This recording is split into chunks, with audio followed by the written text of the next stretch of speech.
Assalamualaikum warahmatullahi wabarakatuh. Perkenalkan, nama saya Sri Justina dengan NPM 1323010009. Saya berasal dari Program Studi Pendidikan Biologi semester 1. Baik, di sini saya akan menjawab dan menjelaskan soal-soal tentang agama Islam. Nomor 1, apa yang Anda ketahui tentang agama Islam? Apakah agama Islam sama dengan agama yang lain? Agama Islam muncul pertama kali di wilayah Arab, yaitu tahun 610 Masehi, yang ditandai dengan diterimanya wahyu Al-Quran yang pertama di Mekah oleh Muhammad SAW.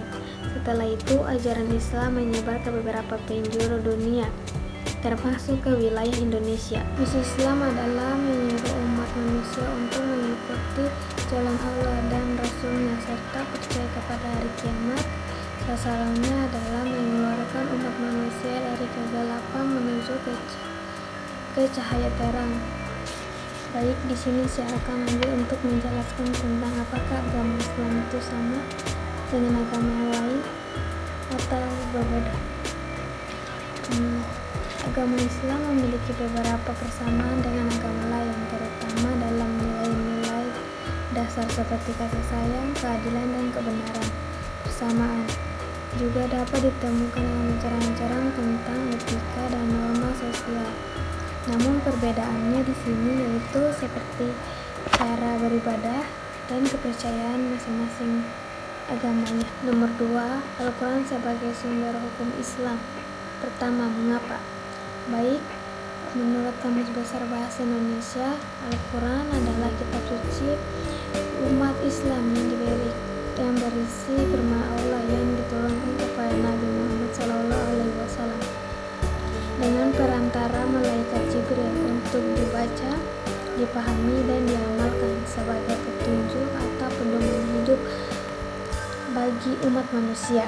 Kedudukan Al-Quran sebagai sumber hukum Islam begitu penting bagi Muslim. Al-Quran adalah dasar hukum Islam dan sumber syariat Islam yang memiliki berbagai macam fungsi-fungsi. Al-Quran terdiri dari fungsi bagi agama Islam, bagi kehidupan manusia, dan sebagai sumber ilmu.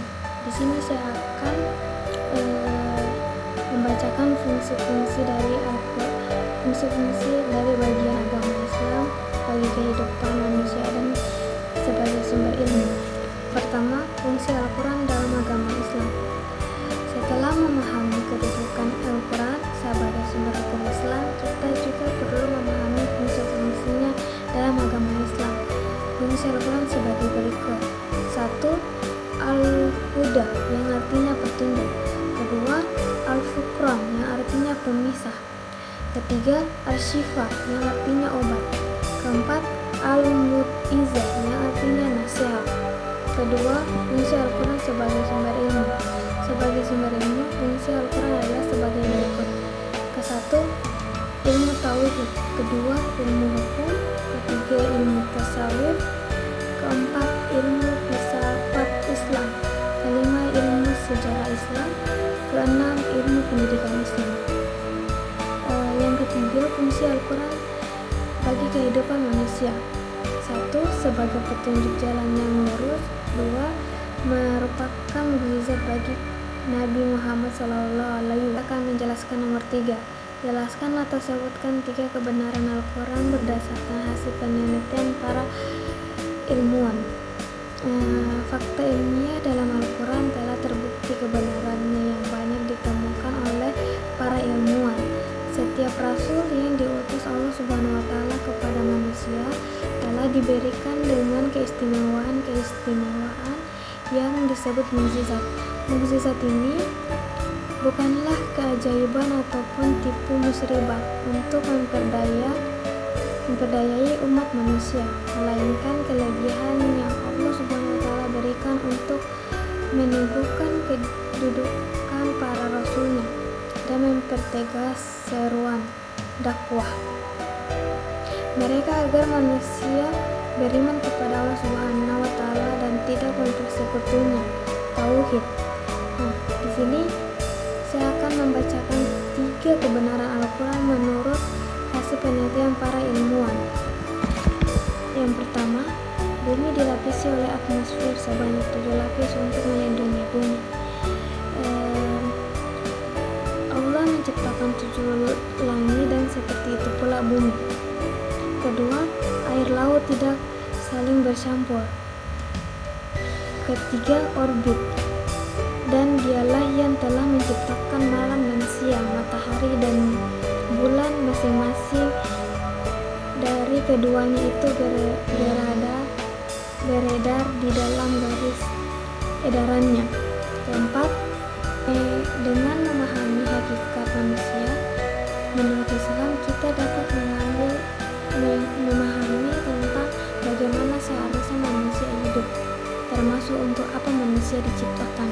Untuk memahami hakikat manusia menurut Islam, tentunya kita harus merujuk Al-Quran. Dalam Al-Quran sendiri terdapat 4 kata pada manusia, yakni Al-Bashir, Al-Insan, An-Nas, dan Roni Adam. Untuk memahami hakikat manusia menurut Islam, penting bagi kita untuk memahami makna dari keempat kata tersebut. Berikut penjelasan tentang hakikat manusia menurut Islam. Apa yang dimaksud dengan Al-Bashir? Kata Bashir dalam Al-Quran memiliki makna kulit, wajah, atau tubuh yang menjadi tempat tumbuhnya rambut. Hal itu menunjukkan perbedaan biologis manusia dengan hewan yang didominasi oleh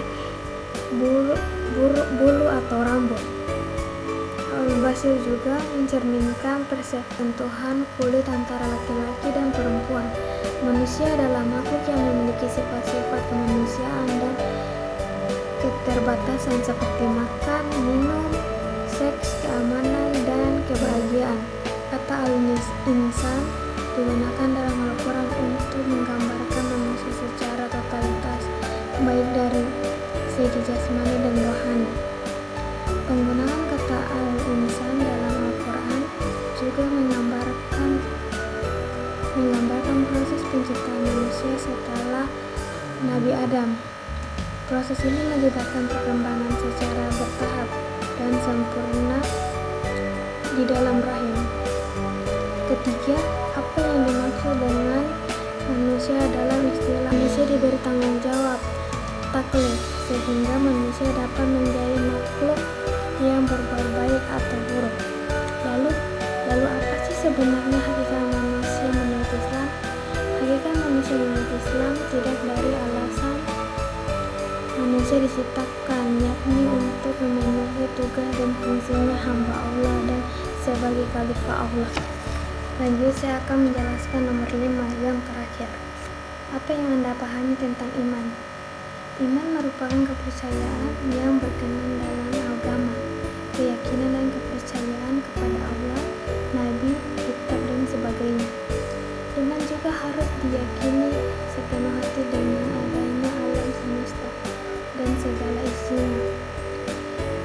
Iman juga harus dilakukan dengan lisan dan mencerminkan pembenaran hati. Kata iman berasal dari bahasa Arab yaitu iman yang artinya aman, damai, dan tentram.